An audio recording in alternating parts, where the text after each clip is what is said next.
to record the spoken word introduction to the record. Still? Yep. It's only a few lines, but I'm having anxiety about it. Do you know what it is? Yep, it goes, Good, you don't have to write it. Oh yeah, let me hear it. goes, and the record begins with a song of rebellion. That's it? And the record begins with a song. I'm thrilling, yeah. The famous person who influenced me the most is the frontman of the pop-punk band Say Anything, MaxBemis. Bemis is an icon in the pop-punk world, writing scathing lyrics that show an inward sense of insecurity and a general disdain for the social climate of modern America.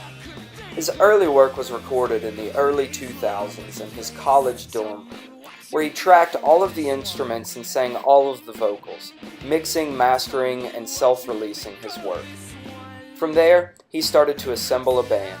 They released their freshman album, Baseball, to almost no success. It was a flop. No one liked it, the recording was shoddy, and Say Anything was destined to fall into obscurity. However, Max persevered. They went on to write and record a sophomore album titled Is a Real Boy. The album was a smash success, drawing positive reviews from many different reviewers and artists.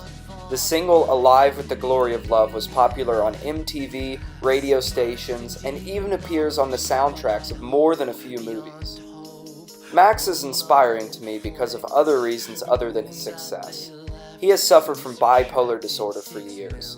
For a while, he was self-medicating with drugs and alcohol, but that didn't provide any release from his inner demons.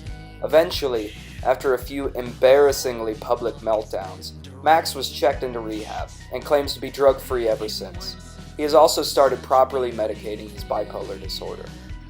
During his stint in rehab, the band floundered. They had to cancel multiple tours, drawing the ire of the other bands they were supposed to tour with and the record label they worked with. However, once Max was physically healthy, the band made a rebound. They signed with RCA Records and released 2 wildly successful albums, In Defense of the Genre and the self-titled album, Say Anything. Nowadays, Max and Say Anything are still making music, but they are doing it on their own terms. Max is the co-owner of a small record label, housing names like Perma, Matt Pryor, and Say Anything themselves. Max is successful not only because of the critical acclaim he has achieved, but also because of the personal goals he has accomplished.